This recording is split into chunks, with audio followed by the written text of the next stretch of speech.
Here we go. Mr. Shane Lee, welcome to the Jill Butler podcast.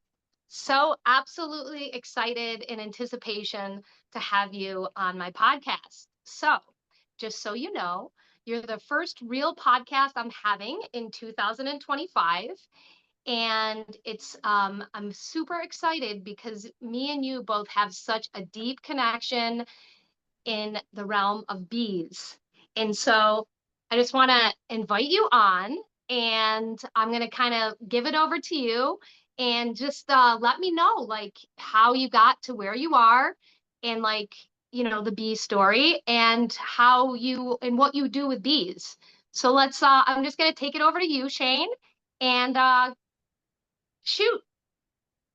All right. Well, thank you for having me on. Um, it's such a long, vast story.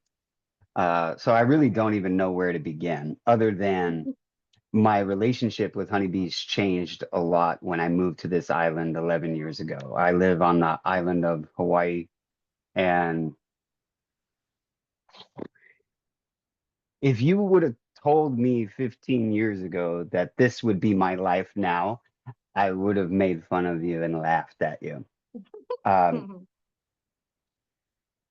so to get to tell you all of my story in less than an hour is impossible, but I might be able to find the highlights and we can have some fun with it. But um, I moved to this island from Arizona. My relationship with honeybees was based on sort of the catalyst that happened with colony collapse disorder in 2006 and 7. It did coincide with our housing crash, so our economy collapse. Um, so I find that was the first time that I said, wait a minute, hold on. The mirror in the hive and in us, we shouldn't deny this any longer. You know, Amen. we are the hive. And living in denial, especially when you live in a commercial world, it's really easy to do. We have bills to pay, mouths to feed, and we have relationships that go south. We have connections that break our hearts. We have all of these things to tend to. And when we zoom out, it's really interesting what happens. We look like a bunch of honeybees running around, and and I really don't want to deny it any longer. And so that was a big catalyst. Was I had a commercial landscape business in Phoenix, and you know, I would say the idea of getting older was happening. My body was shifting. Um, I didn't necessarily want to continue to work, so hard physically outside in 110 degrees and have another heat stroke. And uh, my connection with honeybees was always there. I was just doing it whenever I could, sort of as a hobby, and doing what was referred to as hive rescues. And I would say, yes, indeed, I was rescuing or saving bees, but it makes it sound like um, there's some sort of scenario or situation in which bees need rescuing, and that's not true. It's not at all true. And just as an example, I think we live in a very polarized world at a minimum. And yesterday I was at the market selling honey here on the island, and someone from what we refer to as the mainland over there where you are uh, shared with me that they had once upon a time worked with honeybees, and they could not conceive that I don't give my bees sugar or chemicals. They just couldn't understand it, and his mind was shutting down. He couldn't continue in a conversation to meet me And he's So the one yeah, that asked so me. let me ask you, because as a person that doesn't know a lot about bee tending, and maybe people that are going to watch this don't know, what is this, is that the standard practice, is to give them sugar and chemicals to keep them alive? That's absolutely how they're raised. And ironically, I didn't plan this at all, but this island is where a majority of the queens in all of the whole world come from. Yay. It is the Queen Island, just in general, and it could be a coincidence, but like I said, the hive is absolutely a reflection of us. Being on this island is a representation of, where almost 60% of the world's honeybee population comes from. That's a really fun fact that I'm sure I didn't know that. So that's your first little bit of education for me, because I did not realize that. That's incredible. So now that you've told us about what people do that is kind of the conventional norm that's not necessary, what do you do with your bees? How do you feed your bees? Well, I don't. Um, and that's the issue, is that, so I'd rather give examples because then it creates a bit of empathy and compassion for both places, right? Right, For right, both scenarios. right. So one of the earlier times that I was asked to be a presenter at Bee Festival, I was speaking on bee behavior because I think, Mhm. just you mentioned the word codes. Since I was a little boy, I have had, let's just say, I mean, we're using a word like autism now, but let's just say my mind gravitates towards certain things and then fixates on them. And it's behavior patterns and genetic um, familiar scenarios. So from people to people, from bee to bee, from animal to animal, from plant to plant, I'm always analyzing genetic structures. And the reason why is I want to find what's going to be built to last. I don't want to raise a sick animal. I don't want to breed a sick animal. I don't want to raise a sick plant. I don't want to have to work and tend to plants and animals that need my help all the time. And um, you know, when we get to the place of need, uh, sometimes we can justify or get fixated on that, or even fall into those traps of being the rescuer. And that part is tricky, you know. So I remember speaking at the first festival and telling everyone about this behavior that I noticed in a certain bee that I was raising. Now at that time, this was 2014, 13.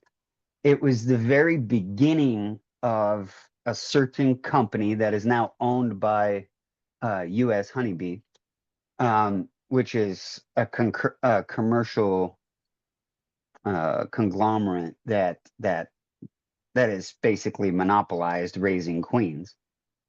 And they're owned by some really out there commercial companies that really, in my opinion, have no absolute interest at all in raising healthy, happy honeybees. But anyway, I was speaking at this festival, and there were beekeepers from all over the world there. And I had mentioned, one of the traits of these bees that I was really working on was that they would notice that there was a puka or a hole in the cell that the larvae was being raised in. And then they would chew it out all the way and carry the dead larvae out of the hive. Wow. And oh, it caused chaos mid presentation.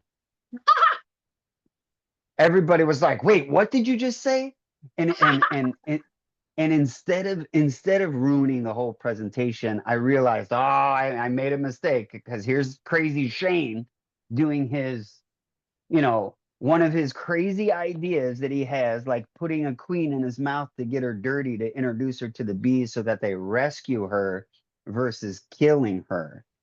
And just like all these outlandish things that I've come up with that work, that literally work, but trying to convince someone from a polarized perspective that they can do it is almost impossible. So that was one of my first signs that I was going to have to stop trying to convince um, a Gotta commercial plant be the seed. Gotta plant the seed subtly. subtly. Subtly, you gotta And plant the seed. if you just have trust in yourself and the universe, Yep. Yep.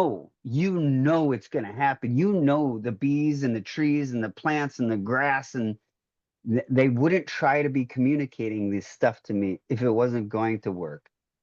And I love the way that you just said that. I love the way that you just framed that because you have a communication and you know their language, but you're listening to their language. You are taking the time within your consciousness to listen to their language. And that's the thing, that's the difference. It's not about what you can take from them, but what you symbiotic can learn from them and what they can give to you.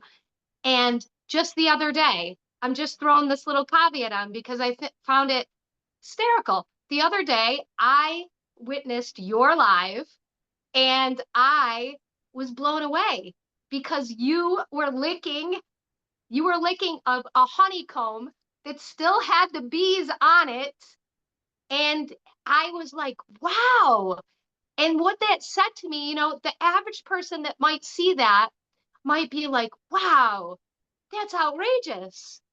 But what it said to me, and it piggybacks off of what you just said, is it's that you have a relationship with the bees. So it's not just about you doing things with the bees. The bees are your friends and you are the bees. You become the bees.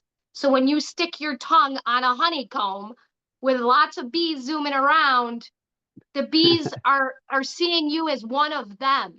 They have treated you like a fellow brother and sister in their hive to the point that this big foreign creature that's sticking their tongue into their domain is just an extension of them. And that, my friend, is bravo. That's bravo. Well, thank you. But to me, what you just said, then it would relate to everything on this Right, earth. right. And It's so, correct. as long as I remember that, as long as I think about that consciously, then the subconscious relating that happens, the triggers, the traumas, the pain, the suffering, I just I get to remember to take a breath before I act. And we're also born with mutations or genetic disorders or whatnot, where something as silly as hearing somebody chew with their mouth open has a name and a label, where the person hearing it might be so triggered by that they're angry and they don't know why. And those are also the things that I like to study and research in humans, but also in animals. I watch and analyze every behavior. So that was the first time presenting at that festival that I realized I needed to really work on my delivery, because I know that when I create these far out ideas, that the concept itself could trigger someone. And, you know, I admit I was scared too to be accepted. I thought, well, I want to be in the beekeeper family that so much that all of the beekeepers all over the world, from Slovenia to the United States, from Canada to Mexico, even the little beekeepers in Guatemala, I want them all to love me like I love them. And that concept alone creates this idea that, oh, not everyone is here to love you. That I don't think that's true. I just don't. And I'll allow that concept itself to be just as far out as the concept of me noticing a genetic behavior that now is actually bred into bees. And when I was talking about it, everybody was making fun of me, Yeah, but like as if I was.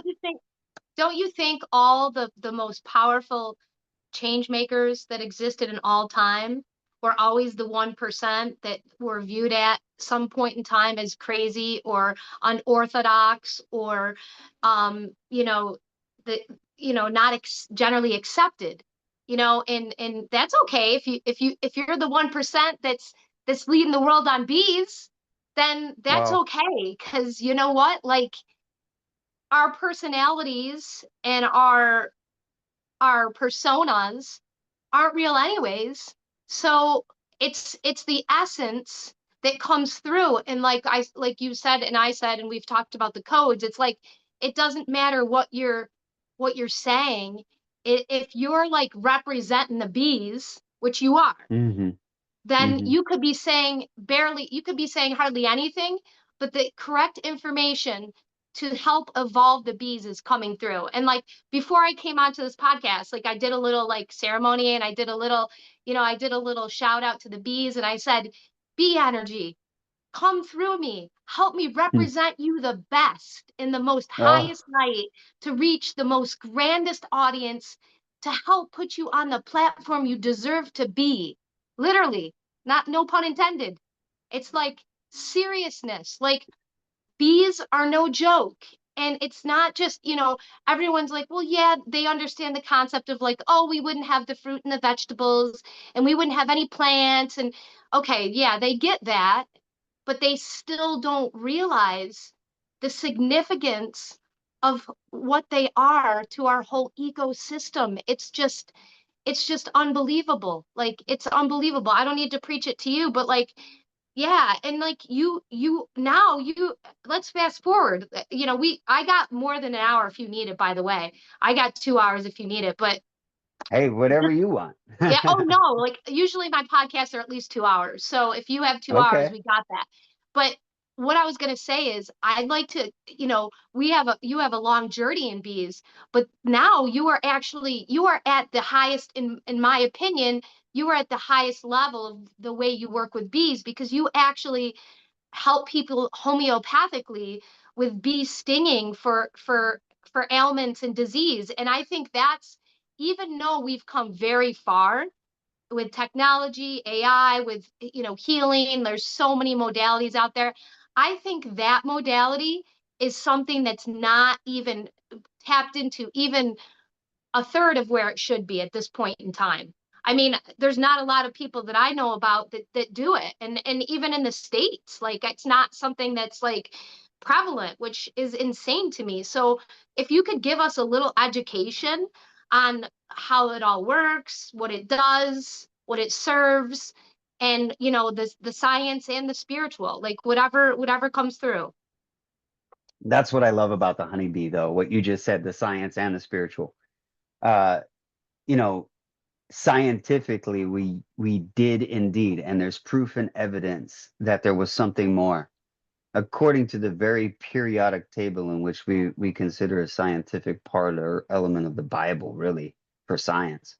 But ether, and you know, you could break everything down scientifically to minimize the power that bees contain. You could say, well, oh, organically, all circles would turn to hexagon while compressed. You could say that, the honeybee is flying. You could say that the honeybee doesn't see in well, I wish I could show you that I have a prism hanging on my window, and there's prisms in my entire room now. You could say that bees don't see like that. I think I just distracted myself though. What was my focus with that? Oh, so we were talking about the science and the spiritual as far as like the bee stinging for Oh, bee homeopathic. venom. Yeah. Yeah. Apotherapy. Apotherapy is all things related to healing with bees. And, I could tell you every story and how it's related to the hive, from bears to where we get the saying the birds and the bees. Like I have all of those esoteric connections both scientifically and spiritually. Can you give And us a when couple I of those? yeah, I'll get to the birds and the bees story. Um, but with bee venom therapy, I've been doing it for years, for 15 years, but I used to not talk about it because I felt guilty for killing the honeybee. And I've tried everything too. I've gotten the vibrating machines that collect the venom. Oh, I hate those. The bees hate them. So I really, really um, worked on a method, and I use these hook tweezers. So I think the old school methods are the best school methods. So I take the actual bee and I raise bees that are proving to me genetically that that's what they're really into. So when you Mm. sit in my chair in my apotherapy area, they'll come and scan you. You talk to all the people that come to get bee venom therapy and the other treatments that I do. They happily share the experience that they're having. Um, but the bees scan you. And I'm trying to get to the place where the bee will sting you even just with me sitting there and sting you where you need it. Now that Oh, concept I alone, love that. right? That's fantastic. So that way you know that you're guiding them to do their job. It's like they're donating themselves in this work because they respect and honor you, and so you're like you're creating the space and the energy for them to just like say, okay, Shane, like if this person needs this, I'm gonna do it because you're directing me. You're like you're like a bee director, like in an orchestra. Well, I think from my perspective, it has a little bit to do with I'd rather not even know who was doing what. I'd rather know that I was just making sure that the human body, because I'm a human, that Mhm. I'm watching the scientific patterns of the skin and their reaction to the venom and making sure that they're okay. I don't really want to be responsible in that way for the bees, but I also don't want them to be responsible in that way for us humans. I want it to be like this fully mutual in mind, body, and spirit relationship. So that's where I'm at right now, proving all of that is actually happening already. So when I use these special tweezers and the actual bee, I can direct the bee where I think the person needs the venom. And based on protocols and things that not only I've created, but have been created in the bee venom world, Right. there's actual, like, we have conferences in Chicago, Las Vegas, Washington, Oregon, Arizona. I mean, this is it's becoming bigger than well, I knew it was going to happen, but 15 years ago, I kept it a secret because of guilt and worry. Right. Also, I needed to become a reverend, and I made bee venom my holy sacrament so that I'm protected. I also have, insurance because I need to make sure that everything's fine. I've only had two situations in 15 years, and I'll happily tell those stories too because they're amazing.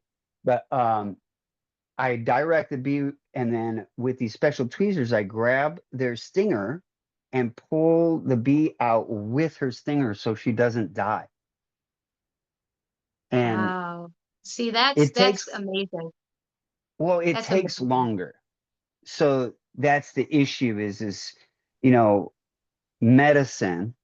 Um, it seems Fast like we food. we Yeah. just we just want things done quick. Yeah. And Yeah.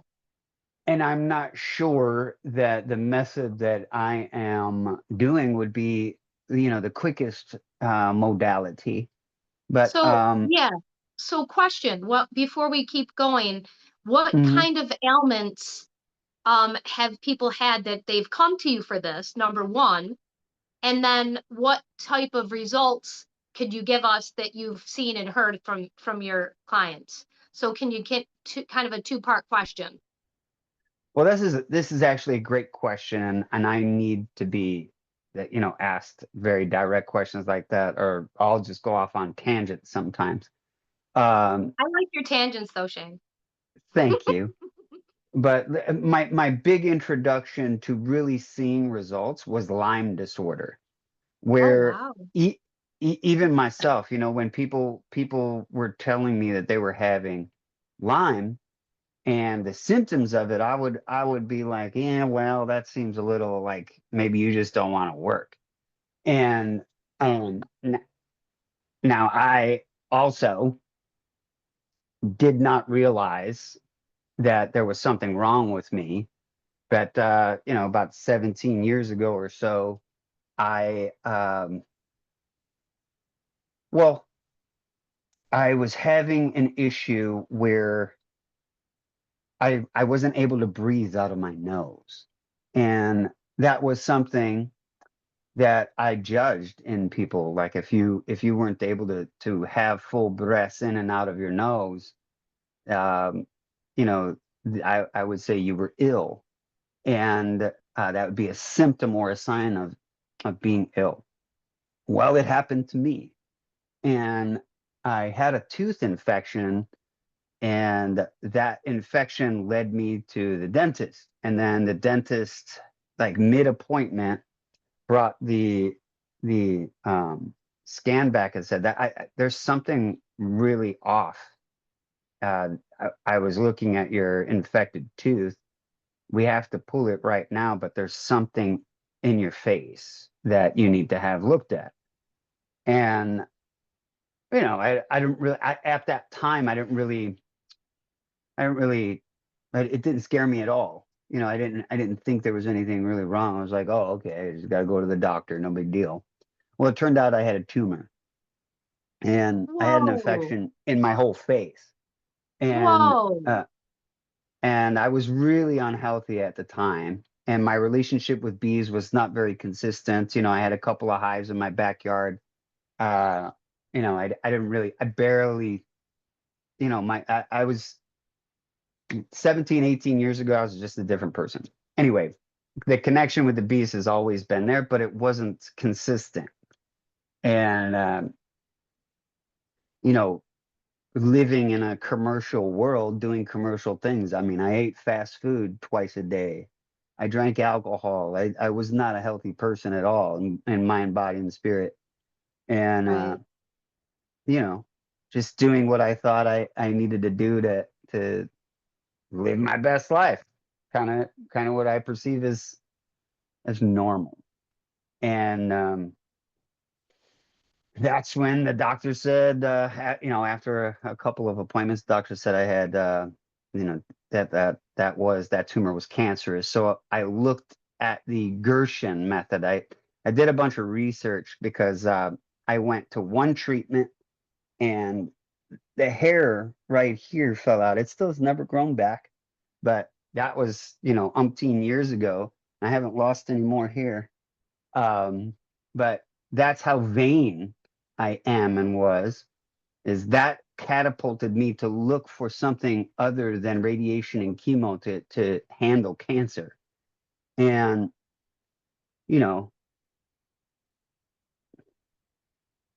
I'm not ashamed of that. I think looks are very critical and important. Um, so being happy that I could be inspired by something that would be considered vain, brought me to an awareness of where I was like, oh, so I can not eat any food, only drink water for as long as I could go, and I might be able Fasting. Yeah. to, I might be able to heal myself. So I did Fasting. this, Yeah. yeah. I went 31 Yeah. days without eating food, Wow. and um, ironically, there was an accident that happened during this period. So I made it 31 days without eating food, and I could feel because in the Gershon method too, there's white light What is therapy. the Gershon So method? Dr. Gershon, has a series of methods where you fast, and there's different Okay. meditations that you could do. So, Okay. you know, sometimes I think the most basic meditations are the best, like just sitting and breathing and focusing on your breath. You'll eventually get to the place where you feel your heartbeat, and your heartbeat moves your body. Right, And right. that rhythm, I can leave my body. So when you become the light inside your body, you can scan your body. And you don't necessarily know whether it's real or not, because you're in such a state of meditation that Yeah, I know you exactly what don't you're talking think. about. Yeah. I know exactly what you're talking about. I've felt that. So when you had the tumor and you Hmm. started the fasting, where did the bees come into this? Did you start doing bee venom then? No, I was already working with bees, but it was rare. Maybe once every other week, doing a hive rescue. Like in Arizona, all the bees are killer bees, right? Unless they're in a box. So they just automatically would just sweep kill bees that were out in the desert or in someone's house or in a car, an abandoned vehicle or something. And I wasn't for that. I just didn't like, I didn't think that was a good idea. And I thought, well, if I could do my part, then I will. So the way that I approached it is, hey, I'll save bees. If you got a hive hanging on a tree, call me. Don't call a pest control management company, because they're going to kill them. They may look like they may make it look like they're not, but they are every time. So I started doing that whenever I could, and I was pretty good at it, and I never wore any veils or a bee suit or anything like that, even though I was working with killer bees. And just when I finished that Gershon method of 31 Uh-huh. days of fasting, Uh-huh. I was Uh-huh. still doing the meditation, and I was Right. passing the tumor, which was in my canal right here.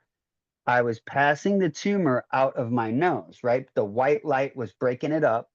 And Mhm. during the meditation, I started to feel it coming down.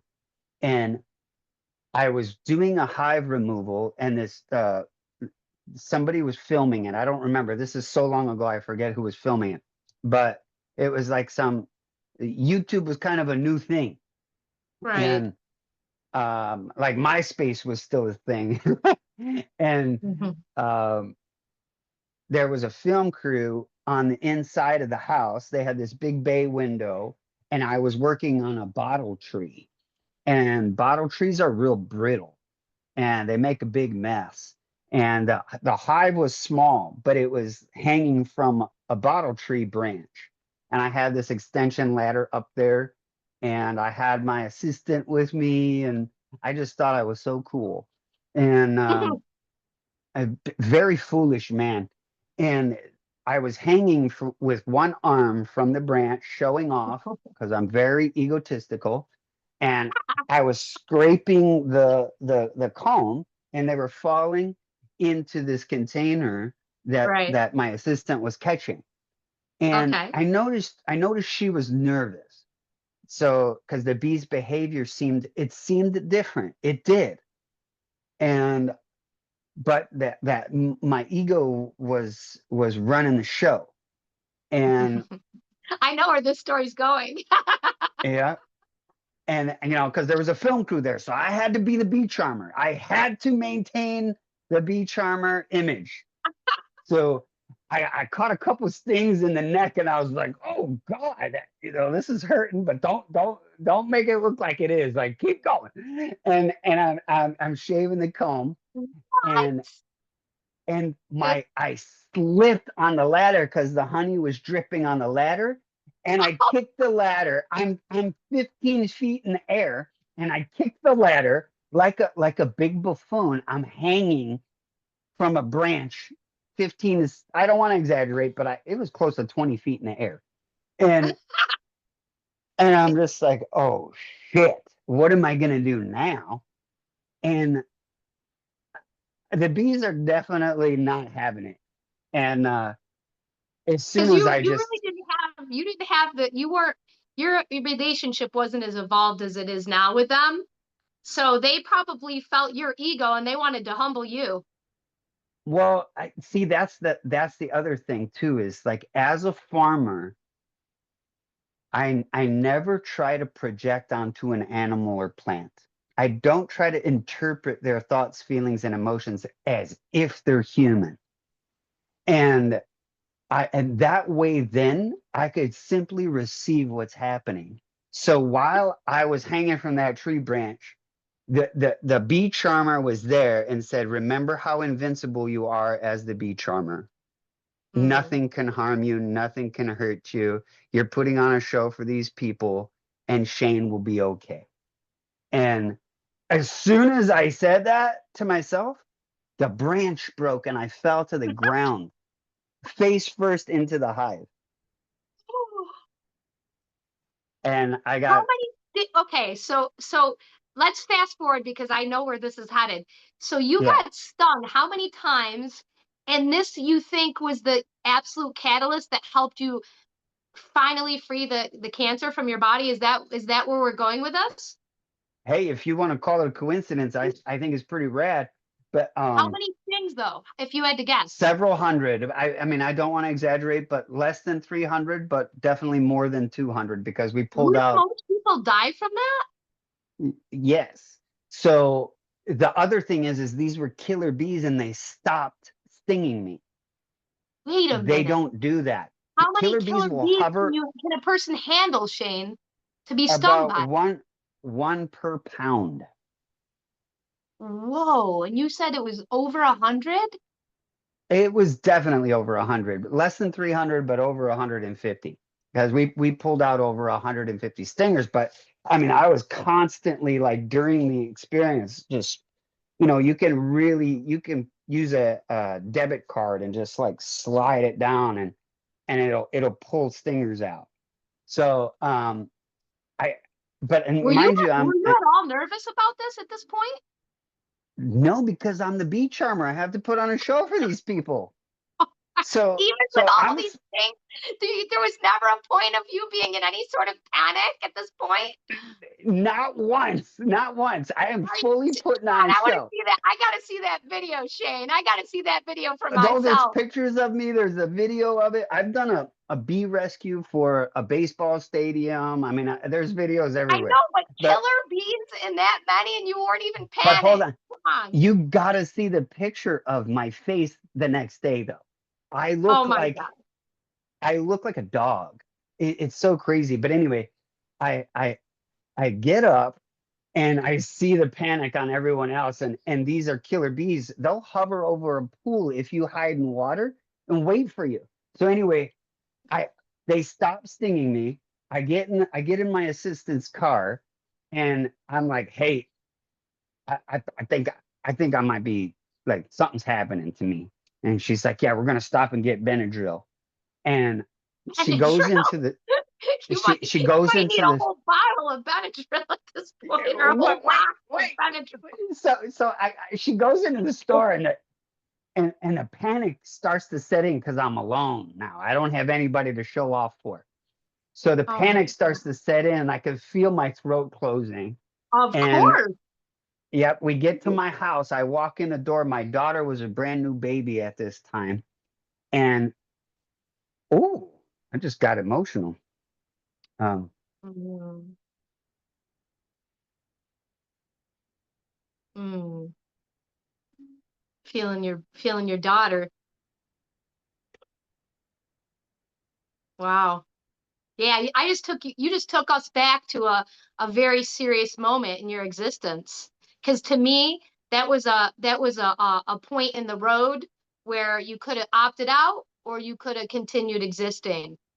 And that baby girl helped you remember and realize that you still had some time you wanted to be here for sure. that's exactly what happened. My life Yeah, changed I that just day. felt that. I just felt that straight through you. I just felt that.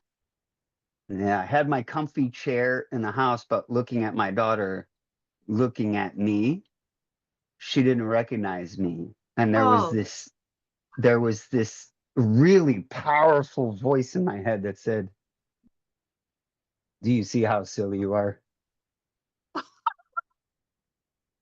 Like, you just put on a show and it almost cost you your life. Go sit in that chair. So I Yeah, went and sat I in that felt that. chair, I felt that. I felt that. I felt that. and Hmm. I realized I could have both. I could have a big ego, and I could have this sense of humility Humble, that humble. kept me on my path, not deviating because I want to be a rock star. You know, we're all rock stars in our own mind. Hmm. Like Hmm. just be happy with every scenario and every situation you got, because there's people in your life that love you, and they don't Hmm. care what you are. Hmm. It's true. They don't care what you are. They It's just true. love you. It's true. It's true, Shane Lee. It's true. So It's so definitely when I true. took that breath in that chair, I realized, okay, this is it. I could feel my throat closing up. I'm done. At least this is, I mean, I have friends in the living room, and I was like, wow, this is it. I'm going out like this. And I could see the panic in everybody's face. But then my daughter's mother at the time, she's like, I know I could make this thing. And she goes and makes this poultice. And I hadn't taken a breath for a solid minute and a half. And she had already, been working on the poultice, because my assistant called her and said, Shane's swelling and he's having a hard time and all this stuff. So she started putting it on my face, and just her touch alone calmed me down. Oh, And we're not married any longer. We were about the two most toxic people relating on the planet, but it didn't mean we didn't love each other. It wasn't going to work. We were together for like 14 and a half years. We put in a good effort, but yeah. that was the significant moment for me. That moment was like, all right, I need to make so many changes in my life. I don't know where to begin, but I definitely got to. But It was it, that it it was like a come to Jesus surrender moment of like, give me a chance and I'll show you. Yep. So then every day after that, the meditation, I could feel the tumor moving almost like in the moment. So then my son was, I think, maybe 9 at the time, and I called him into the kitchen. I said, Grayson, get over here. I think I'm gonna pass the tumor in, because I didn't tell anybody. I'm kind of like that. If I'm sick, I don't want nobody to know, because sympathy is the worst drug on the planet. So so he's my son is looking at me like, what are you talking about? And I'm in the kitchen sink, and I'm trying to do a snot rocket, for a lack of better words, into the kitchen sink. So then my child's mom, my daughter's mother, comes into the kitchen. She's like, "What are you doing?" And I said, "I'm going to pass a tumor into the sink. Ready?" And I shot it out of my nose, and it had its own blood clot. That's how big it Oh, was. oh, But they gross. witnessed how powerful bee venom could be. And that So was the that significant. is that's like a really dramatic testimony. I mean, that's probably the most dramatic testimonial that I have ever heard, and I'm so thankful you shared that because that is huge. I mean, I definitely think that you prepared your body with the fasting, but I Yes. think that the bees saved your life. And I think that because my, the way I feel about this, what comes through for me on this is that you always honored and respected them. And they could both take you out and save you, and they almost took you out and then they saved you. And it was like a full symbiotic circle wheel of understanding. And what a lesson to get from a creature like that. Like what a tremendous lesson. And probably, I don't want to speak for you, but I'm sure that has something to do with the fact that part of your income of being existing is through bees, because there's the ultimate respect back and forth, and you've given yourself your life to them, because of that. So that's wow. Wow. I have given Wow. my life to them. Wow. That Wow. that you know, I do owe them that. That is the Wow. only kind of I do, you know, that's hard to say though, because uh, there has been several times in my life where if not for someone else, I wouldn't be here. So, you know, yeah, well, it's really hard to quantify or put into words.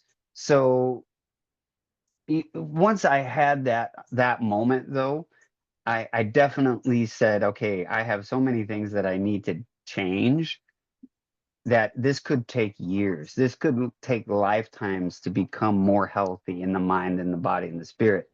So then, you know, I would say I still to this day don't think I'm ready. You know, I still to this day don't think I'm as good of a beekeeper as I can be. I still to this day, you know, think that I could always like do research and study and work harder and, you know, do more. Because yet, I mean, bees are still dying and disappearing. And not just that, so are humans, especially of cancer.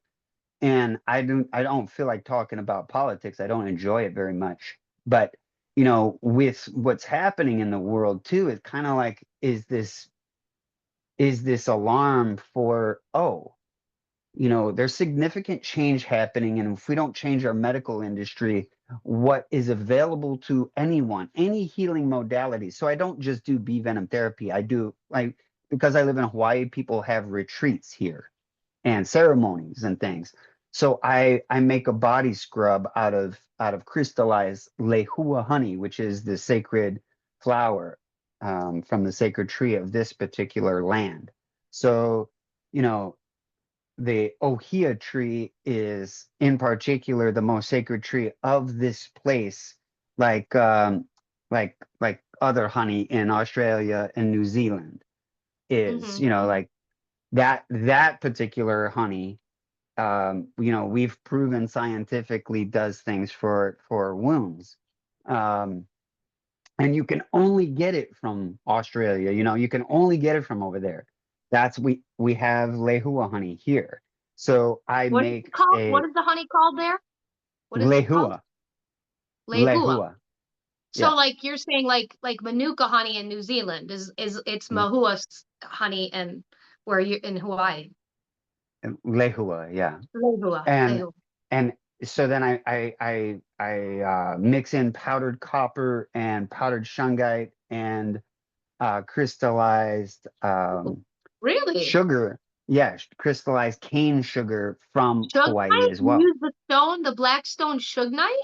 You grind it up? Shungite from Moscow. Yes, because Yeah, it's yeah. it's so I'm not just a spiritual person. I'm a very scientific person. So shungite is more than 98. Ironically, it's the opposite end of the golden ratio of carbon. So our bodies are carbon. So Right.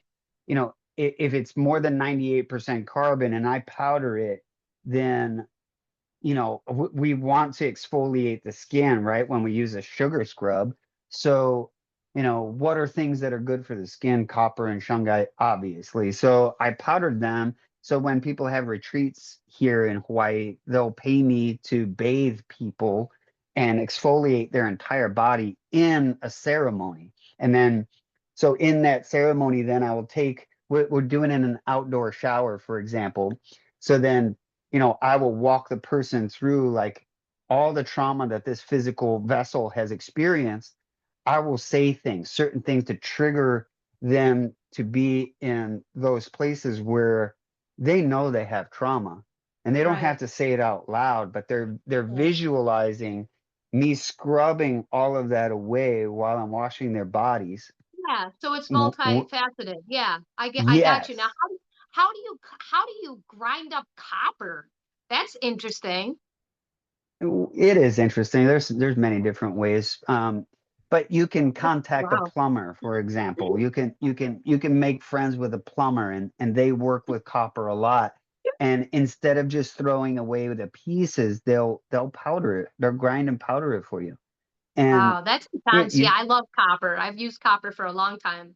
It's a It's wonderful. great, right? You can Mhm. even use it around your garden areas, like on the borders to keep slugs and snails out.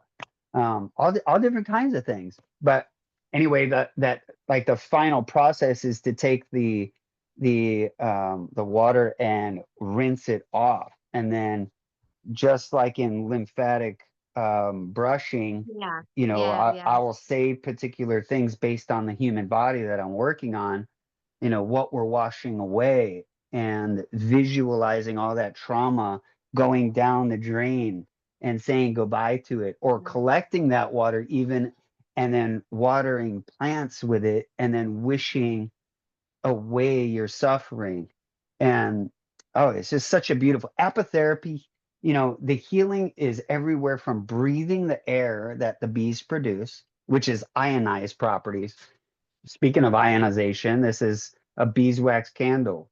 You know, Mm, knowing that yeah. the ionization properties just in candles alone is huge, and what it does for the environment. But yeah, so it's not just bee venom, but yes, I sting probably, you know, I don't know, 10 people a week. So you said something about Lyme disease. What are some of the other things that people use the stinging for, as far as for healing? Basic pain and inflammation. So I have a woman with rheumatoid arthritis that actually will be here today at about 4 o'clock. And she gets stung because she has swelling, joint swelling. She has calcification in her joints and bones. And for a little while after getting bee venom. So I mean, for some people, the pain relief is in the 3 month zone. Y- Wow. Yeah. But for the average body, I'd say several weeks you will have relief from pain. So I've worked with people with rheumatoid arthritis that have had closed fists because the swelling is so painful and bad they can't Wow. open their hands. And after doing bee venom therapy for just 3 or 4 weeks, their hands will open completely. Yeah, I have a family friend. His name is George. I'll have to get with him and talk to him about that, because I know he has rheumatoid arthritis, and I know that's something that would definitely help him. That's great. That's, yeah, a Yeah, lot of people have that actually. And I a lot think, of people. I think me and you both know that a lot of that stuff is related to diet and Oh yeah. drinking poor water. Like those two Oh things are yeah. probably the most significant things that harm a body. Obviously, thoughts and other things, not breathing correctly, but definitely food and water. And that's also why I do more than just bee venom. So when you come to have an apotherapy session, I do way more than bee venom because we store suffering in our bodies. Right. And So, I can yeah. see those things like a bee does. I can see the emotion that you're holding. And just by saying certain words, I could elicit, um, you know, you releasing that. And regardless, Wow. though, scientifically, Lyme is a tricky one because, you know, there's something called herxing, for example. So if you sting someone up and down their spine, if you can get them up to, you know, 10 to 20 stings, you'll see herxing happen. And it's this body is so What is powerful. I don't know. I'm not familiar with what herxing is. I want people to do their own research though, but you should look up what herxing is. But basically, long story short, what's happening is the venom is triggering these reactions from spirochetes, which is tiny parasite-like things inside your body. So let's just say you eat sugar, bleached refined sugar every day for 5 years, and then you decide you're not going to eat it. Well, what do you think is going to happen? You're going to be sick and you're going to be violently ill. So, like me, I love to eat sugar, and I know that I can't. I know that I shouldn't, but I love it. I love cakes. I love candies. I love all the sweet things, and I gorge eat too. So when I eat, you know, one bite of cotton candy, I'm gonna eat the whole bag. And you know, I went to the circus with the kids the other day, and I ate cotton candy, and I felt like I felt terrible after. Um, so So we what? know So better, the but herc, yeah. So the herxing though, that like is the venom working on the stuff. The well, hold on. It in Lyme disease, the reason why I brought up the sugar thing is there's parasites, or there's not just parasites though, but the body is used to something, and the brain chemistry is also attuned to that familiar pattern. When you remove that familiar pattern, your body panics. It freaks out. It has no idea what's happening. But then you throw on top of it the burrowing made by spirochetes, and you're going to feel physical pain. You won't be able to control your movements, let alone your thoughts. So herxing is, I just did a really basic description of it. But the okay. reason why is because to talk about it medically, you're going to get varied opinions on it, even from Okay. one doctor to the next. So Okay. I always suggest everyone, please do your own research. But you give Right. me somebody with Lyme disorder, you give me 6 months, and I'll get them out and about. I've had mothers travel from Portland, Oregon here to spend 3 months doing bee venom therapy, and they're different. They can Wow. they've changed. Now they got their Yeah, own bees. Now they sting. I've known a lot of people that have had issues with Lyme disease. Yeah. I have my own varying ideas and beliefs, which I definitely won't go into this podcast about the real cause of what Lyme disease is and where it comes from, but that's Oh for a yeah. whole nother show. That's not I love something talking about that. that's not, yeah, that's we're not going to get off we're going to try to keep it sort of bee related today. But Yeah. yeah, that's a really, that's good for people to know that's a thing that will work. So you've had people that have just cleared up their symptoms, or you have had people that have actually felt free of Lyme. Um, there are several people that do feel free of Lyme now. Um, but I don't know if I would say that. Um, I don't think that there is a 100% total cure for anything, that so then you would never have to go back to that. A Hmm. complete and total lifestyle change is necessary. And a life Wait, of say that again. A healing, total what? I didn't hear that. lifestyle change. Uh-huh. Yeah, yeah, yeah. Agreed. Agreed. So, like I need not eat bleached refined sugar. I need not. I shouldn't do it, but I do it. And you know, there's a lot of things. Like I won't drink alcohol though. Um, I won't do, I won't do hard drugs or something, like there are things that I have made significant. No, I won't have that in my life. But Right. someone with Lyme disorder, you have to really like be on it. So I've had a few people that stick with that. And those that stick with that are Lyme free, yes. But Mhm. those that don't, you see, they'll start veering off, and then they're like, oh, I got to do the hard change for a little while so that I can live what would be considered a normal life. But Right. Lyme disease is really tricky. It's a hard one, but we already know that breast cancer and lymph cancer, it can all be healed with bee venom. I mean, there's so much back science on it. Melatonin is the active molecule in bee venom, and it destroys cancer cells. Bottom line, we don't need it's not even a conspiracy. It's not, it is what it is. So what so the thing that's interesting to me about this conversation and about what you just said is, if it is such a common known fact amongst, well, we me and you both know the answer, but I'm posing it Hmm. to anyone that will watch this. So Hmm.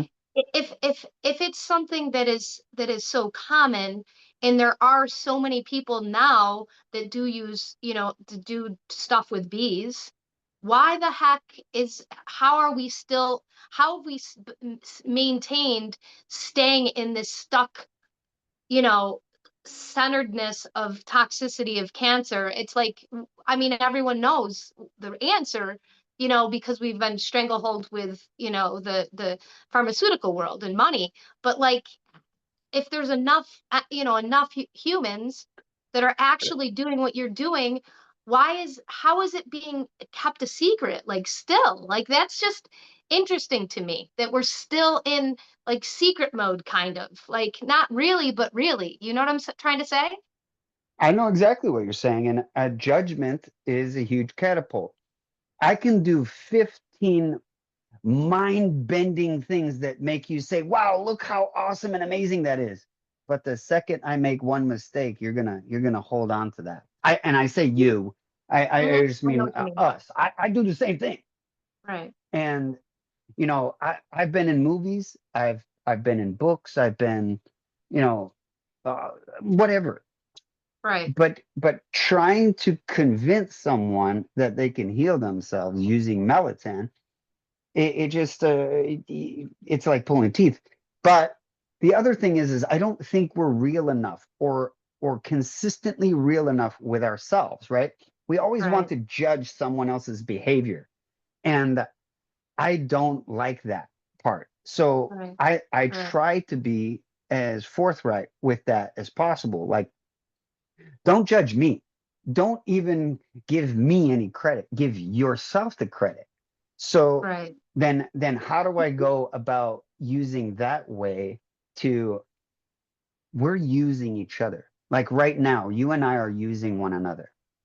Bottom line.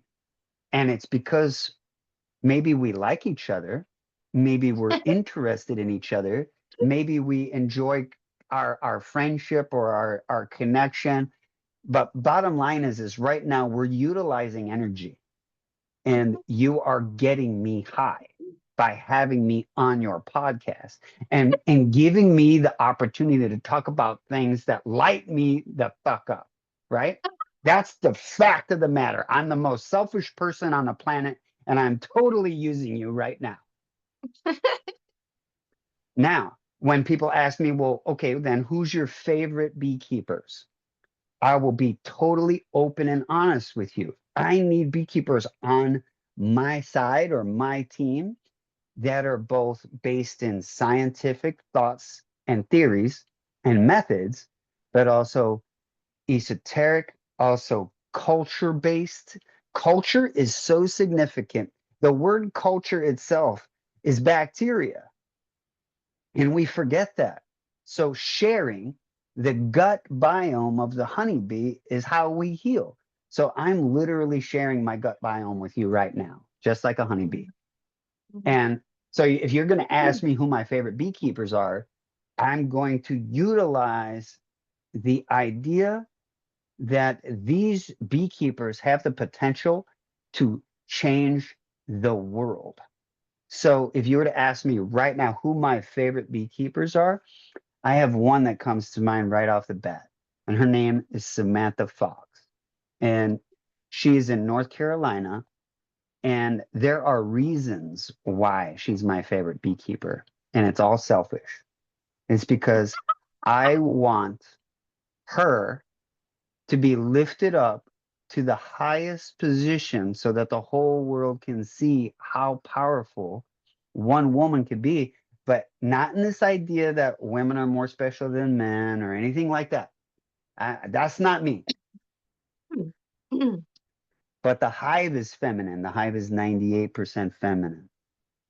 All those bees in there, all those worker bees are female. And you know, that's all it is. It's not like I'm trying to like do this thing for women. No, that's not it. Look at rheumatoid arthritis, look at lymphoma, look at breast cancer. It affects women way more than it does men. Bottom lines, I don't care about all that fancy stuff about you know women and men and all that stuff. I'm talking about the trend and how we can use momentum to give way to someone keep that way to keep the men watching. Good words to keep the men watching. Two thumbs up. but the spotlight needs to be on Samantha Fox. Yes, please. And Tell us about She Samantha. she's the most amazing person ever. She's a mother. She's a farmer. She's a bee venom therapist. She's created a bee bed. I have bee beds, and my ultimate dream is to have a bee chamber where I utilize frequency and vibration to heal people. And it's proven. We don't need to debate it anymore. But this woman has the trend and momentum. And I wish everyone could just look her up and her connections to, you know, um, uh, agriculture and her connections to the apotherapy world. We Is she one of your mentors? uh, actually no. Uh, I would say my mentors are really old, um, and also very etherical. My only mentor is Rudolf Steiner Mm, and the Waldorf methods. Um, kids are kids are my only mentors now. So mm. every day I correct my behavior based as if I was a kid. So then I can notice the anger leaving me and the innocence of my thoughts, feelings, and emotions, and my relationships all based on and we're playing. I play with bees. I'm playing with you.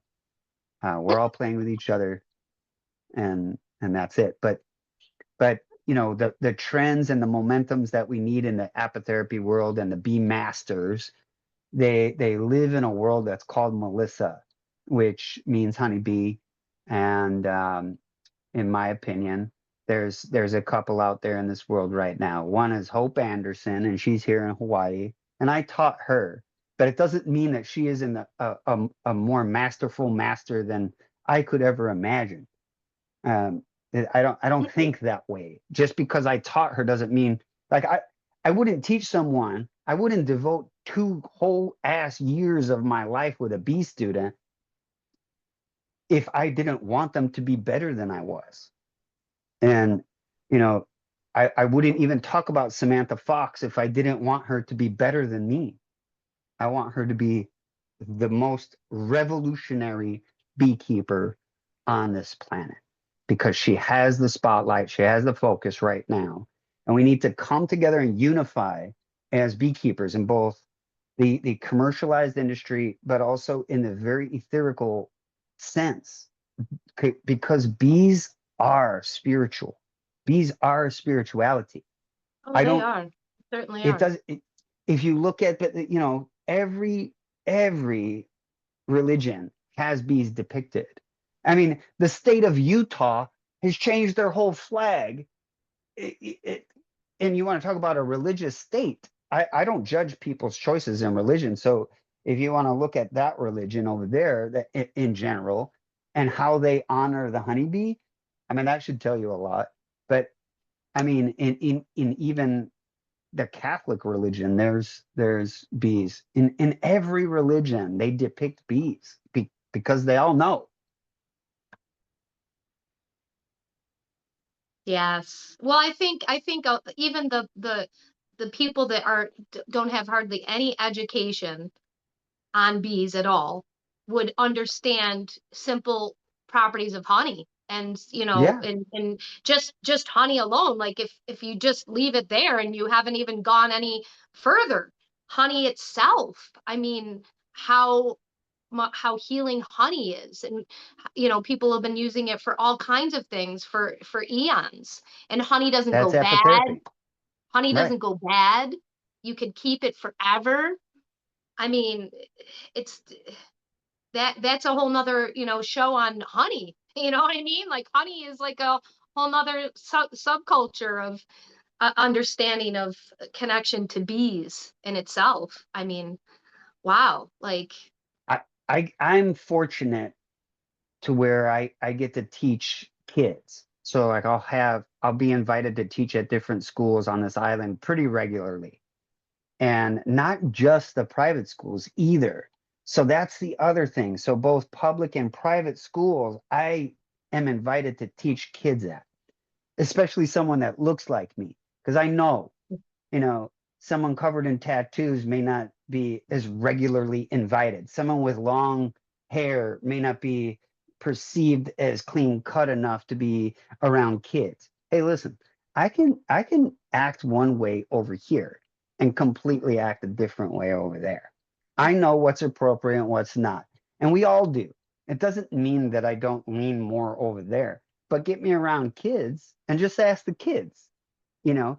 So at this most recent teaching at a private school here, um, I am able to use biology of the bee to, kind of work in little hints about our own physical bodies so that it's not this awkward conversation, the biology and anatomy, how can we have fun with it? So these kids are making, bee puppets Mm. for their fingers using, we're designing different bees with pipe cleaners and drawing and writing the different names of the bees' bodies, and then using those relations for our human bodies.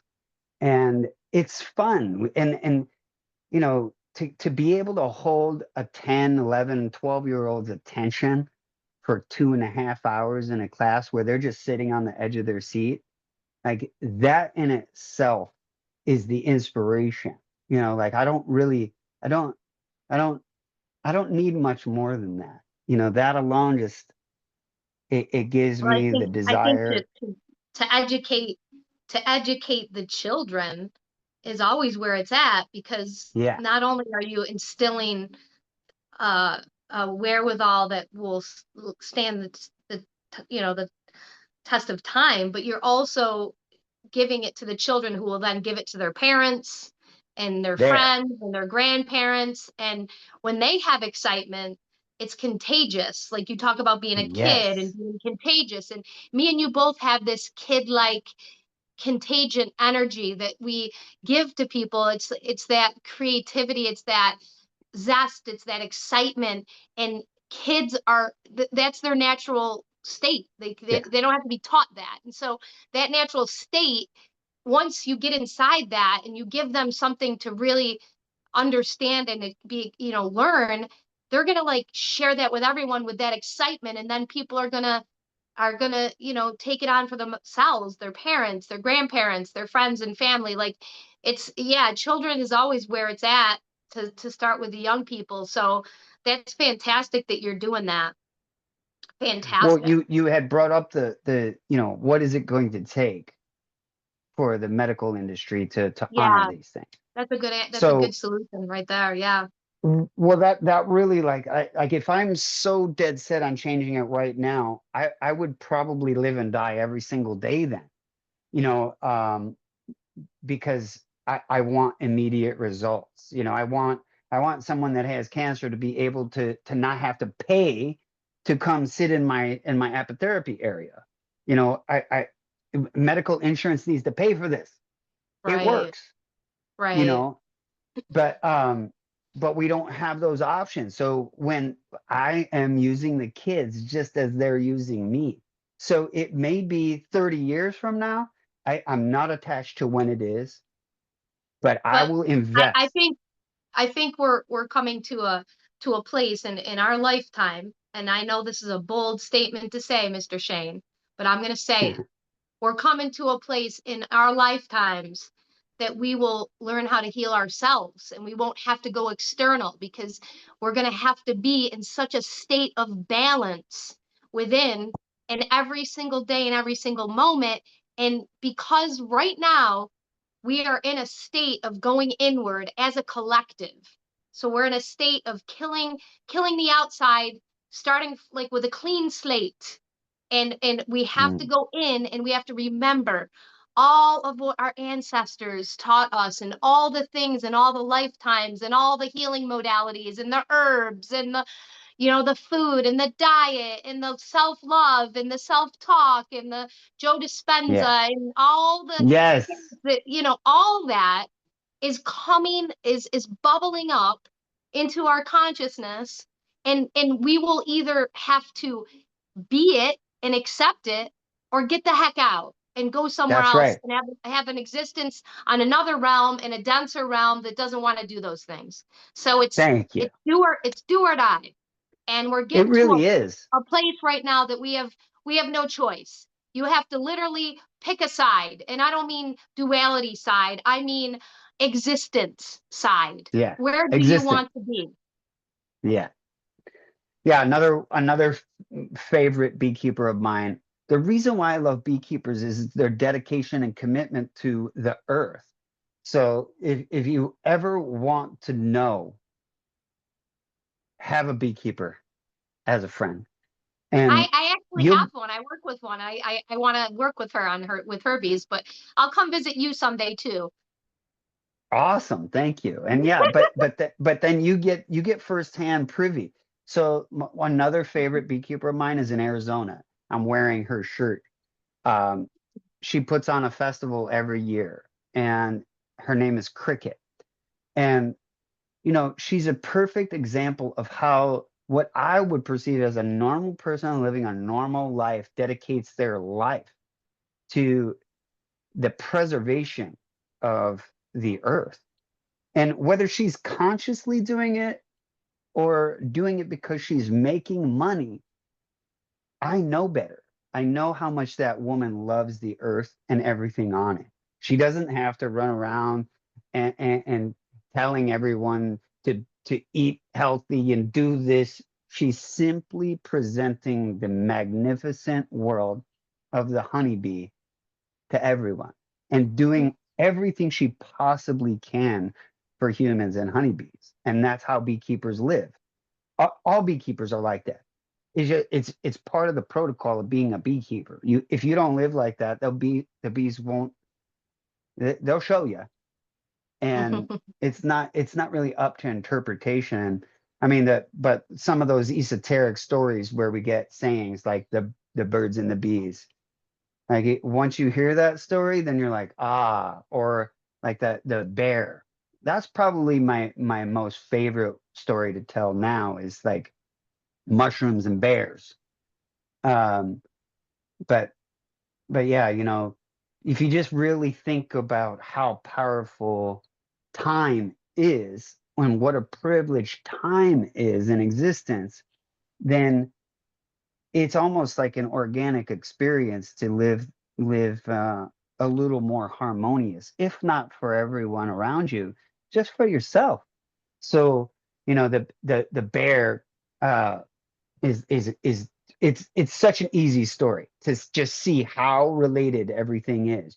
You don't have to call it magic or not, but that bear is it's got a dirty back and all of the soil and dirt that's on its back and it's on hair. It's on hair.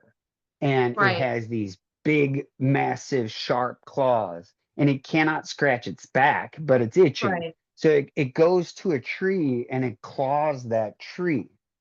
And then as it's ripping the bark off of that tree so it could scratch its back more better, you see it, and I love telling this story to kids because I like being so animated for the kids because they love that shit. So then, I'll be on a pole and I'll be rubbing my back like a bear for the kids, and the kids are all giggling and excited.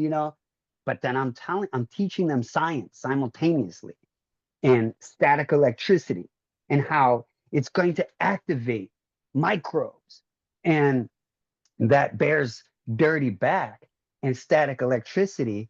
And on that freshly wounded tree, it creates this active mycology, if you will. It creates this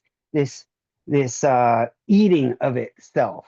So that electricity is causing reproduction, and then that tree that is wounded will have to heal itself. So it's going to create a cavity there, right?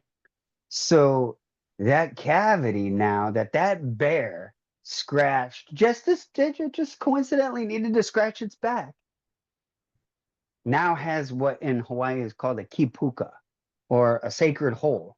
And now now that bear has to hibernate and all its shit, right?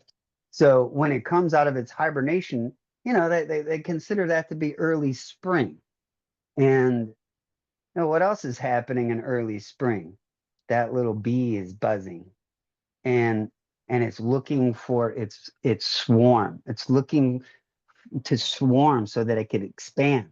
So half of the hive wants to leave so that the birth of a new hive can happen. So that little scout bee that's out there looking, it goes to that tree and it says, "Oh my goodness, look at this little kipuka here. Look at this hole." And it goes back to its hive and it starts doing its waggle dance and it's shaking its butt. And then, see, I get to tell these kids, like, let's all shake our butts like a bee. And all these kids are running around. They're so happy and excited, shaking their little booties. And they're so happy and everybody's giggling. And then I get to share with them what the waggle dance is. And then that bear wakes up from its hibernation and it goes to that tree. And the mushrooms had grown on there to create that cavity to heal the tree, but also create a hive, a place for those bees to live. But also, that bear goes back to that very tree. It retraces its steps because it knew it would have a meal. So it reaches in there and it grabs all that honey. And now you know why bears have a relationship with the honeybee and Wow, that is a beautiful why we story. depict I it. love it. Yeah, and that Winnie the mushrooms, Pooh. the Winnie the Pooh. Winnie the Yep, Winnie the Pooh. Pooh. Winnie the Yes. Pooh. Yep. So that's just one example of how magical, you know, our relationship with the honeybee is, and mushrooms and things like that. Like it's so impactful and important that you're not going to be able to duplicate it with anything else. And if What not for what we can honeybees, we're just not here. what was the story about the birds and the bees that you were going to tell? What's that story? Uh, that's about reproduction. All right, Let's do it. let's Yeah, take I let's like do that it. one. Let's do it. So let's say you get invited to teach kids about the birds and the bees. Well, that seems like a really awkward, especially kids these days. You're not going to get in. You're not. They're not going to let you in. If you want to talk about, hormones and reproduction and all that shit, they're just going to nope, they're going to make fun of you the whole time. So you can call on a beekeeper and they're going to tell you this story. So the real reason why we have the story about the birds and the bees is that tree, and you're the farmer or you're the gardener, and you're out there, feeding your plants or trimming the trees and so on, and growing your flowers and your fruits and so on, and you look up at that tree, and that tree that's so big with its branches everywhere. If you just imagine turning it upside down, all of those branches represent the roots. And you're out there walking around all over those roots and all that white mycelium that's underneath the grass. I don't know if you've ever seen it before, but you could pull up grass and see the white Yep. mycelium. That's all Yep. this component in communication. Everything is Right. talking, everything is Yep. communicating. So Yes. Yep. if you've ever seen a slow motion video of a honeybee approaching a flower, you'll know what I'm talking about, because bees aren't technically totally just flying. They are activating those tiny little hairs, those little tiny peletitos on their backs by flapping those wings so fast that there's some sort of static, just like with the bear, that's happening. So as they navigate and get super close to the flower, you'll see that flower releases its pollen. So keeping that in mind, watching the slow motion video of that flower releasing, even before the bee touches the flower, it releases its pollen. So keep that in mind as I tell the story of the birds and the bees. But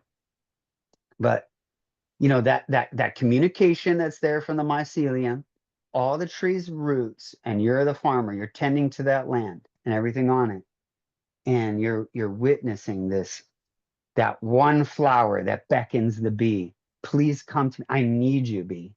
I see that tree way across this land, and I can't communicate with it fully. I need to make love with that tree. I need to reproduce with that tree, but it's way over there.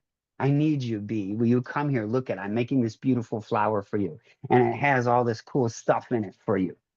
And come here. Look how pretty I am. Look how beautiful I am.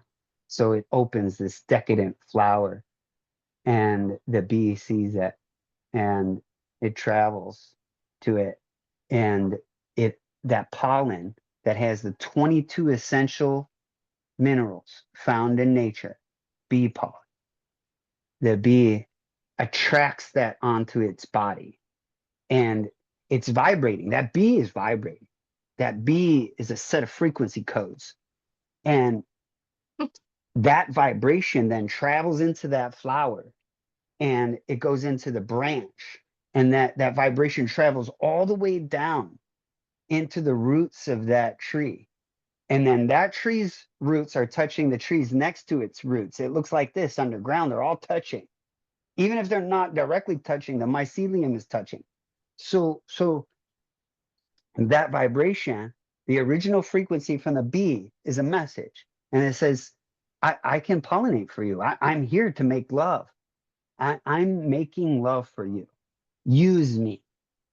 So then that tree is communicating to the other trees, and they're all like, wait a minute, we can make love? Okay, let's all open our flowers, all of us. So that original flower became that original message. And now these trees are all covered in beautiful blooms. They're all dancing with bees, and everything is so bright and beautiful. And you are walking on that vibration. Yep. And you also now want to be pollinated. And and that's the original metaphor of the birds and the Yeah. bees. Yeah. The less attractive part of that message is the birds roll, because what happens is the result of the pollination is the seed, is the then fruit, right? So then, somebody's going to eat that seed, and it's the bird, because you don't know, just like with the bear story, you don't know when it began. You don't know if it hibernated first or it scratched the puka first. You don't know what came first, right? So the bird has to come and eat that seed, and the less attractive part, and there is their role, I guess, and that's the pooping of the seed that makes the new tree. And that's the Hmm. story of the birds and the bees. Fantastic. That's a Yeah. fantastic story for children and adults. And adults. Children and adults. Everybody should hear that story. That's a great story. Wow.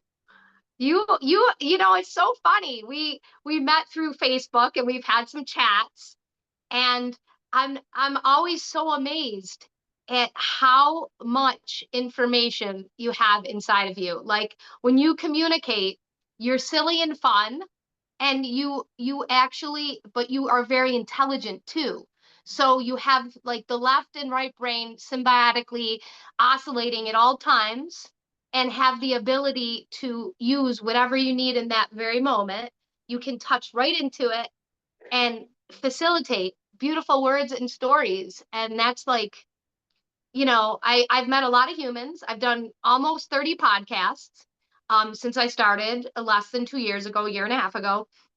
And I've talked to many different kinds of people, many different stories.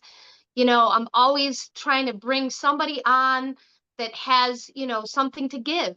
And boy, like, you've given so much in this. We definitely, I know I have to definitely have you back on again for sure. And maybe I'll come to Hawaii and do a podcast with you, person to Yes. person. We Yes. could Let's do some do it. work together, because I want to dive more into the bee story myself. Like I've always wanted to connect in a deeper level like you, because I feel such an honoring of all things, of course, but bees I have a super passionate relationship with. As we all should. Yes. Yeah, yeah. Like when me and you first talked, and we first started communicating about bees and just your story, I was just like, wow, like, we always say as humans, those of us that are awake or awakening, everything's connected, everything happens for a reason, we're all connected, and that which is like will be drawn to you, and all those kind of, cliche things, but true things. But yeah, like I thought it was so fantastic when we connected, because I was like, wow, like Shane is like, he's effervescent like me, and he also loves bees.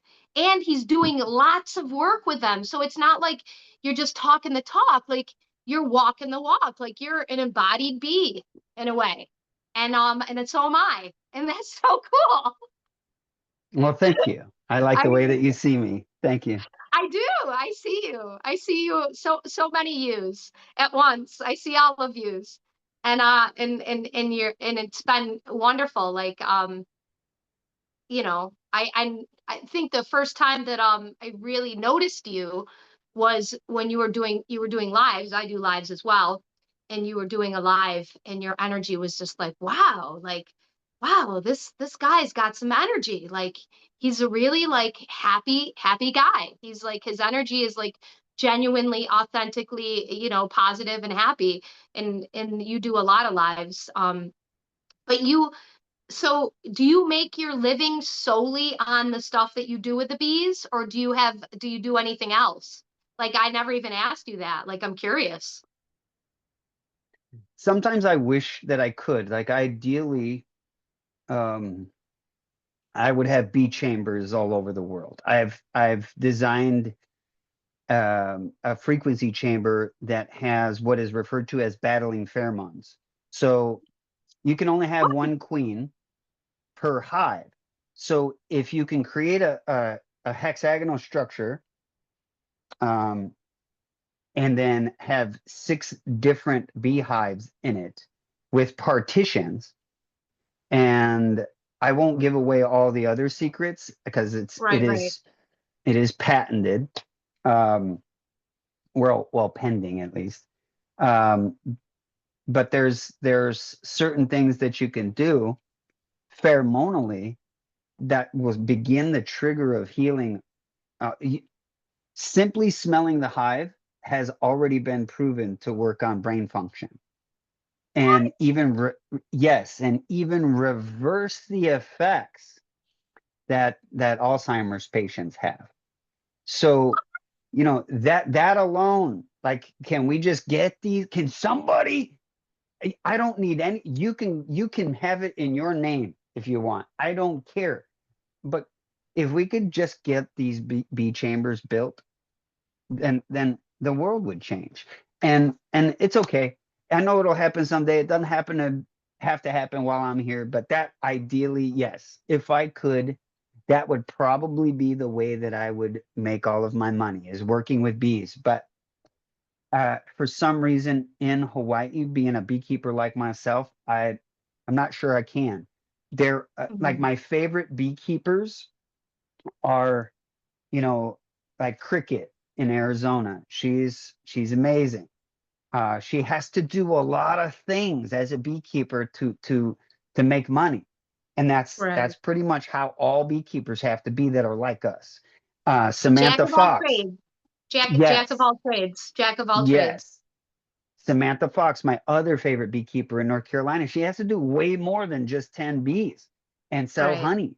Like, and then you look at Hope Anderson here in Hawaii. She has to design these calendars. She has to, set up at the market to sell her honey. She does everything by hand. She squeezes the honey, eat all the honey that she sells. She squeezes it all by hand. Like you can't make this shit up. I mean, these people are real, and they're so dedicated. But the uh, Hope doesn't have money, you know. Like I don't have money, and I Mhm. have to do other things. So I kill fire ants, and that's that. If you want to hire me, I'm here on Hawaii Island killing fire ants. I guess that's what I'll do until one day when I grow up, I could be a beekeeper.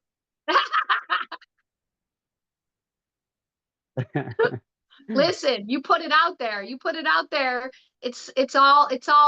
you have to remember when we talked before I said this to you, it all already exists. You're just catching Yeah. up to it. So guess what? You're just catching up to it. It's coming, my friend. You're I you are also, you are doing it. You are doing it, and it's going to be doing you because you already what you sow is what you reap. What you know it all is it's symbiotic. What you're putting out is what you're receiving, and the abundance will come. And the fact that you don't live or die by that just means you're very evolved well, because thank you. And that's how I, it works. I also really like letting my daughter tell me what I do. And she wants a restaurant right now. So I've been working on that. I think I might have her original drawing somewhere. Oh, it's right Oh, here. she wants you to get a restaurant. Well, I used to have a catering company and it got really popular in Phoenix and I actually did pretty good, but this is her design of the logo. Oh, I And saw that. You had that on your Facebook. I saw that. yeah, so she wants to do that. And, I like to give her what she wants. So that's the other thing too, is if I just do whatever she wants, then I don't really care. I don't, it Oh, all makes it, if good she's making dad. my decisions for me, Huh. then I don't need to wonder if I'm doing okay or if I'm going to make it. If, if she Mm. wants a restaurant, then that's what I'm doing. But maybe on the roof of the restaurant, I'll have a bee chamber. How's that? It'll be a bee restaurant. It'll be Well, all food related to bees, related to honey, related to anything bee. There you go. Wow. I've I see already that one. designed it. It's ready to go. So I mean, all I need to do is find the funding, and I'm working on that too. And um, Mm, since we have that's such a wonderful. family connection to Arizona, I have a little slogan: Arizona heat, Hawaii sweet. And Oh, all the salsas will be made with Hawaiian honey, all of the things. We're just gonna have a good time, and it right now it might just be a fantasy that I want to come true, um, thanks to my daughter. But listen, you know that you help think your cancer out of your body, so you know you can think yourself into a restaurant. I mean, that's small potatoes next to getting rid of small cancer, taters, right? Small and if you potatoes. and if you look at the relevance of bees taking our thoughts to the sixth dimension, and I'll leave you on this because I know we're closing, but did you know bees are from Venus? Yes, I'm And connected to be, Venus. And because bees are from Venus, which is, for a lack of better words, the sixth density or dimension, so then if we're here on the third to the fifth plane of existence, then we're catapulting and going back and forth until we get it right, whatever right is. But the bees are taking all of our thoughts up to the higher dimension, the sixth dimension. I don't say higher like it's above where we're at. It's just relative. Okay. Right, So they're exactly. taking them all of our wants. They're pollinating our thoughts Mm. and then bringing them to the fifth dimension, bringing us to the fifth dimension. So, how about I have the restaurant in Phoenix and Hawaii, and you sit down in the restaurant and you're with your family because we know we're sharing food and how happy we are when Bacon we're eating bread. good Yep. food with the people that we love. And then you know that there's a bee chamber on the roof, and you're all giving thanks and gratitude for being Mm. together, living inside the hive together, Mm. loving one another, and in a place of gratitude. They take those thoughts, and we're experiencing the sixth dimension. See, we've never even talked about this yet. We're going to have another episode. We are. We're opening up for episode number 2, the bee man. You're the bee Yes, I man. love Yeah, it. I thought you were the bee whisperer, but you're the bee man. You're the I bee like man for being called sure. that. I Well, you love are. being I mean, called it's that. not what you like; it's what you are. Like it or not, you are the bee man. Like so, Thank I you. already coined it for the world, for the universe. You're the bee man. So I'm gonna pass this video to everyone I know because they need to see it and they need to learn and they need to understand. And you put enough science in it that the people that are skeptical, that don't want to listen to the spiritual side will definitely catch them. So that's beautiful. That's a beautiful thing. I'm so thankful for you, Shane. Like, what a great opening to my 2025 podcast year is Shane the Bee Man. So, Shane, I'm going to ask you formally on here. I'm going to have you back. So, we will figure it out. Yay. Yes, We will please. figure it out, Shane. We will figure it out. Thank you so much, dear. Is there any last statements you would like to say, or last words you would like to say to everyone?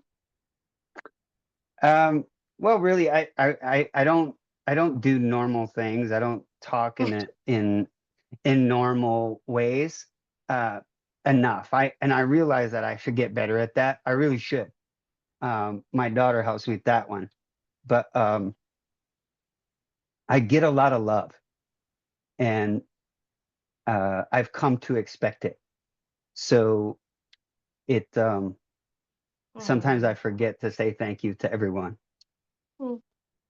So if anyone's tuning into this and you love me, I really appreciate it, and I love you. Mm.